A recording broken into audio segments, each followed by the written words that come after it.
Wowie! Has it been 4 years already? Time really flies when you're having fun. Right, folks? It just seems like yesterday that Jeff Hagener was unceremoniously fired. We then had the great honor of the governor appointing his old college roomie at the very end of the legislative session. The appointment came at the time the legislature was debating the appropriations bill, ensuring that they would be too busy to seriously investigate Unca Joe's credentials. And what were his credentials? Unca Joe had the distinction of being the director of the Colorado Department of Parks. His vision and leadership brought Colorado parks to the brink of bankruptcy, and he left at the end of his term with a $16 million budget shortfall for the Colorado taxpayers to deal with. Ironically, Colorado is combining their parks with their fish and wildlife division in order to salvage what was left of their parks system. I find it ironic that Unca Joe took us down the same trail that very nearly destroyed the Colorado parks system. Sadly, no one in the press or the legislature examined Unca Joe's background prior to his confirmation as Director of Fish, Wildlife, and Parks. Since then, he has embarked on a program that, if completed, will result in the systematic destruction of the agency he was appointed to lead. His final act, if successful, will result in the complete gutting of the Habitat Montana program for the benefit of donors to the governor's and governor-elect's campaign. The burden of the decision rests on the Fish, Wildlife, and Parks commissioners. Sadly, they are likely more enamored with their position than the solemn responsibility of taking care of Montana's hunters and anglers. You see, the governor-elect cast his ballot as a member of the state land board to approve the Milk River Ranch purchase, which trumps other FWP projects which would have provided more land, more wildlife, and more opportunity at less cost. It remains to be seen if the commissioners will prostitute their responsibility to the sportsmen for the opportunity to be reappointed or appointed to a higher position on the FWP Commission.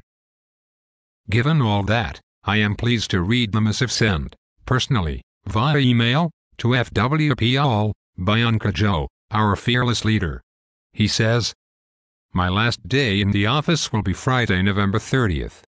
I will be burning leave in December. It has been my honor to work with many of you, accomplishing great things and trying to solve the many vexing issues facing the department. Thank you for all your efforts. Mike Valesky will be the acting director until Governor-elect Bullock takes office January 7th. A new director will assume management on this date, and I presume you will know the choice in the coming weeks."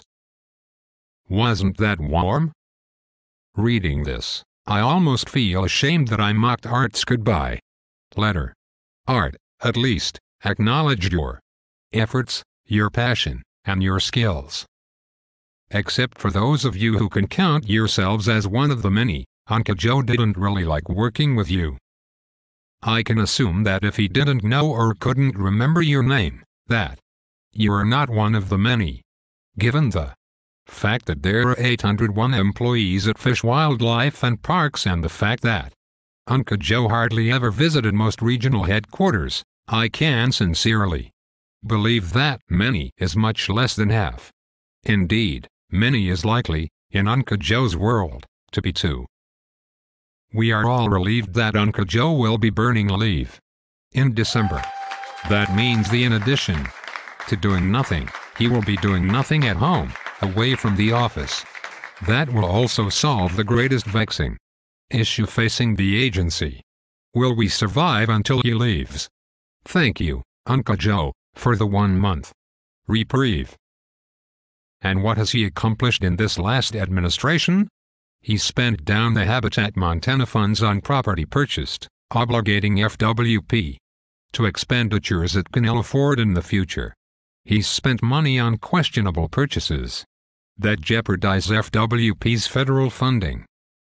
He's lost some of our best employees to better paying or less stressful employ He's managed to irritate those who provide the best opportunity to Montana's anglers and sportsmen, the landowners. He's pitted those who belong to the FWP family, one division, against another. Indeed, he's elevated one group of employees over others and created an atmosphere of mistrust and resentment that will survive his tenure for many years. We have our senior manager left in place to speak our voice before the Montana legislature, a man who never took his position seriously for the entire 2011 session. Take this as constructive criticism, Dave. You looked unprepared on the video feeds. Either assign the responsibility of appearing before the legislature to someone else, or if you must, please try to study up on the issues. 1/4 of the population of Montana hunts or fishes, and they constitute Montana's single largest political constituency. It is time to take your job seriously. We now have a new deputy director, and we wait skeptically to see what kind of managerial tools he brings to FWP. His appointment continues this administration's practice of bringing in outside. How shall I say this? I really hesitate to use the word talent. To be fair, we need to give the guy the opportunity to prove himself. I do hope that he succeeds.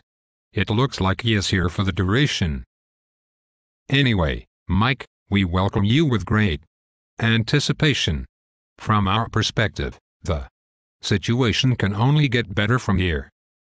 You are going to need all of your managerial skill, all of your financial talent, all of your charisma, and the enthusiastic assistance of every single person in FWP to pilot this shipwreck of an agency through the next 4 years.